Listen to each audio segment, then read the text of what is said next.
Hello বন্ধুরা, আমি অনু update with অনু চ্যানেলে তোমাদের স্বাগত। আমি চলে এসেছি কথা সিরিয়ালের আপডেট নিয়ে। কথা সিরিয়ালে দেখা যাচ্ছে যে না খেয়ে থাকার ফলে কথার মাথা ঘুরিয়ে যায়।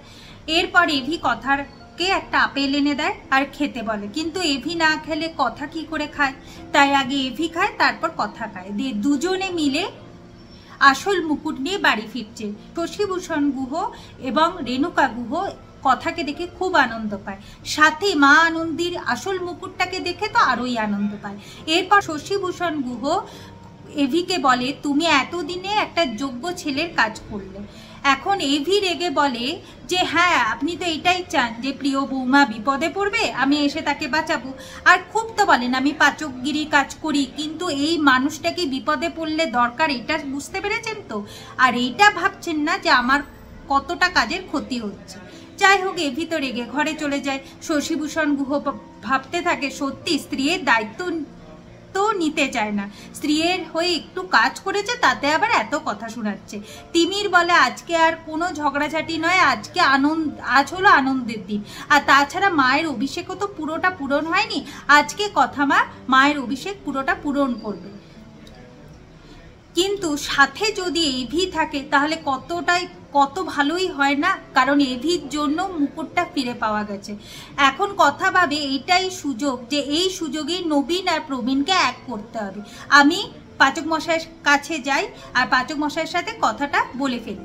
এখন এভির ঘরে গেছে, এভি কাজে ব্যস্ত আছে।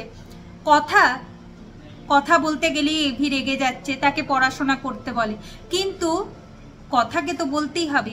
তাই কথা বলে, আমি যখন জেলে ছিলাম আপনি আমার প্রত্যেকটা বায়না মিটিয়েছেন, আমি আরও একটা বায়না আপনার কাছে করতে চাই, আপনি মেটাবেন? কিন্তু আমি আমার নিজের জন্য বলছি না, আপনি শুনুন।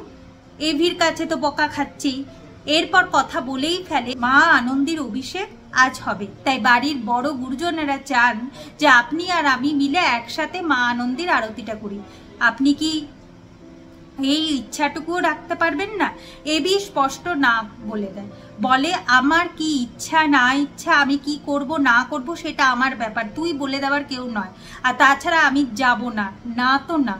এরপর এভি মনে মনে ভাবতে থাকে যে সে কেন মা আনন্দীর কাছে যায় না, কারণ কিনা যখন তার মা হারিয়ে গেছিল সে মা আনন্দীর কাছে গিয়ে খুব কান্নাকাটি করেছিল, কিন্তু মাকে ফেরত পায়নি, আজও অবধি তার মা ফিরে আসেনি। তাহলে সে কেন যাবে মা আনন্দীর কাছে? এখন কথা বুঝে গেছে যে পাচক মশাইকে মা আনন্দীর কাছে নিয়ে যাওয়াটা সম্ভবই না, কিছু অভিমান জড়িয়ে আছে এই ঠাকুরঘরের সাথে, তাই জোর না করাই ভালো। আগামী পর্বে দেখা যাচ্ছে মা আনন্দীর পুজো শুরু হয়ে গেছে। কথা তো পুজোয় বসেই গেছে। ঠিক যখনই কথা আরতি করা শুরু করে, ঠিক সেই সময় এভি এসে কথার হাতটা ধরে আর দুজনে মিলে একসাথে আরতি করে। এটা দেখে বাড়ির সবাই খুব আনন্দ পায়। এভাবে আজকের পর্বটা শেষ হয়ে যাচ্ছে। আশা করি আজকের পর্বটা তোমাদের ভালো লাগবে। ভিডিওটা দেখবার জন্য আর আপডেট উইথ অনু চ্যানেলের পাশে থাকবার জন্য অসংখ্য ধন্যবাদ।